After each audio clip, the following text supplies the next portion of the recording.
कल्पना कीजिए, 25 जून 2009 की सुबह लॉस एंजलिस की हवा में एक अजीब सा सन्नाटा छाया हुआ था। होल्मबी हिल्स का वो भव्य मकान जहां दुनिया का सबसे बड़ा सितारा सो रहा था, लेकिन उसकी नींद मौत जैसी गहरी होती जा रही थी। माइकल जैक्सन, पॉप का किंग, जिसकी एक झलक के लिए करोड़ों लोग दीवाने हो जाते थे, लेकिन उस दिन उनके कमरे में कुछ अंधेरा मंडरा रहा था, कुछ ऐसा जो उनकी सांसों को चुपके चुपके घोंट रहा था। क्या किसी को पता था कि यह उनका दुनिया से आखिरी दिन होगा? 24 जून की रात स्टेपल्स सेंटर में रोशनी चमक रही थी। माइकल अपनी दिस इज इट टूर की आखिरी रिहर्सल कर रहे थे। लंदन में 50 शोज, टिकट्स सेकंडों में बिक चुके थे। माइकल स्टेज पर आए। They don't care about us गाते हुए उनके कदम आग की तरह थे, शरीर हल्का लेकिन एनर्जी बिजली जैसी। डांसर्स हैरान थे। कोई फुसफुसा रहा था, माइकल आज तो पहले से भी ज्यादा जोश में है, जैसे कोई जादू हो रहा हो, वो लंदन के स्टेज को रौंद देंगे।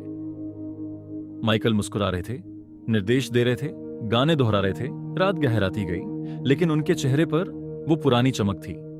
रिहर्सल खत्म हुई तो रात के 12 बज चुके थे। माइकल घर लौटे, बच्चों को चूमकर सोने गए। मकान शांत था, लेकिन माइकल की आंखें नींद से दूर भाग रही थीं। रात 1:30 बजे उनके डॉक्टर कोनराड मरे कमरे में थे। माइकल ने कहा, डॉक्टर, मुझे नींद चाहिए, बिना नींद के मैं मर जाऊंगा। मरे ने वैलियम दिया, फिर लोराज़ेपाम, फिर मिडाजोलम। घंटे बीतते गए। माइकल बार बार उठ जाते। उनकी आवाज में बेचैनी थी। मुझे मेरा मिल्क दो प्लीज। वो मिल्क, प्रोपोफोल, वो खतरनाक सफेद दवा जो सर्जरी में इस्तेमाल होती है। मरे हिचकिचा रहे थे। उन्होंने कहा, यह खतरनाक है माइकल। लेकिन माइकल की आंखों में वो डर था, वो अकेलापन जो सालों से उन्हें खा रहा था। सुबह 10:40 पर मरे ने हार मान ली। उन्होंने 25 मिलीग्राम प्रोपोफोल आईवी में धीरे से डाला। माइकल की आंखें बंद हुईं, सांसें धीमी और शांत हो गईं। मरे ने राहत की सांस ली।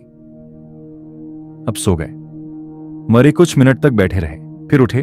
उन्होंने कमरे से बाहर जाने का फैसला किया, सिर्फ कुछ मिनट के लिए। लेकिन जैसे ही दरवाजा बंद हुआ, कमरे में सन्नाटा और गहरा हो गया। माइकल बिस्तर पर लेटे थे। उनकी छाती धीरे धीरे, बहुत धीरे ऊपर नीचे हो रही थी। घड़ी की सुई चल रही थी, टिक टिक टिक। क्या हो रहा था वहां? क्या सांसें रुक रही थीं? कोई नहीं देख रहा था, कोई नहीं सुन रहा था। मरे बाहर थे। 11:18 से 12:05 तक उनके फोन रिकॉर्ड बताते हैं वो कॉल्स कर रहे थे। क्लिनिक, मरीज, दोस्त। हर कॉल में समय बीतता जा रहा था। कमरे में माइकल अकेले, बिस्तर पर। प्रोपोफोल की वो खुराक धीरे धीरे उनके फेफड़ों पर असर कर रही थी। उनकी सांसें और धीमी हो रही थीं। चेहरा हल्का पीला पड़ने लगा, लेकिन कोई नहीं था पास।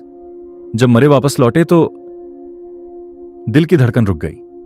माइकल की सांसें बंद हो चुकी थीं, चेहरा बेजान, नब्ज लगभग खत्म। मरे घबरा गए। नहीं, यह नहीं हो सकता। उन्होंने सीपीआर शुरू किया, लेकिन बिस्तर नरम था, तरीका गलत था। उन्होंने फ्लूमाजिनल दिया, लेकिन कुछ नहीं हो रहा था। उन्होंने असिस्टेंट को चिल्लाकर बुलाया, तुरंत मदद करो। लेकिन नॉय के कॉल वो 12:21 पर हुआ। कीमती 30 से 40 मिनट बर्बाद हो चुके थे। पैरामेडिक्स 12:27 पर दौड़ते हुए अंदर आए। मकान में हड़बड़ी मच गई। माइकल का शरीर बिस्तर पर पड़ा था, कोई सांस नहीं, कोई पल्स नहीं। उन्होंने इंजेक्शन दिए, शॉक दिए, सीपीआर किया, लेकिन माइकल की आंखें बंद थीं। एम्बुलेंस में उन्हें यूसीएलए अस्पताल ले जाया गया। 1:14 पर पहुंचे। डॉक्टर्स ने घंटों जंग लड़ी, हृदय को फिर से धड़काने की, लेकिन दोपहर 2:26 बजे सब कुछ रुक गया। डॉक्टर ने सिर झुकाया। Time of death 2:26 PM. बाहर दुनिया अभी भी सपना देख रही थी, लेकिन अंदर एक राजा चुपके से चला गया। बच्चे इंतजार कर रहे थे। लंदन का स्टेज, वो रोशनी, वो लाखों चीखें, सब अधूरा रह गया। क्या प्रोपोफोल ने उन्हें मार डाला, या वो सालों का अकेलापन, वो दर्द, वो नींद की भूख जो उन्हें खाए जा रही थी? मौत चुपके से आई, बिना आवाज के, बिना चेतावनी के। उस शाम जब खबर फैली तो पूरी दुनिया ठिठक गई। टीवी पर थ्रिलर बज रहा था। Billie Jean, man in the mirror. लोग सड़कों पर रो रहे थे क्योंकि माइकल सिर्फ एक गायक नहीं थे, वो जादू थे। वो बच्चा थे जो कभी बड़ा नहीं हुआ, जो अपने दर्द को संगीत में बदल देता था। आज भी जब हम उनके गानों को सुनते हैं तो लगता है जैसे वो स्टेज पर हैं, लाइट्स के नीचे। लेकिन 25 जून 2009 को होल्मबी हिल्स का वो कमरा खाली हो गया और दुनिया ने अपना राजा हमेशा के लिए खो दिया। माइकल जैक्सन चले गए, लेकिन उनकी धुन कभी नहीं मरी। उनकी आत्मा आज भी हर बीट में, हर स्टेप में। ऐसे ही और वीडियोस के लिए राज रॉक फन को अभी सब्सक्राइब करें।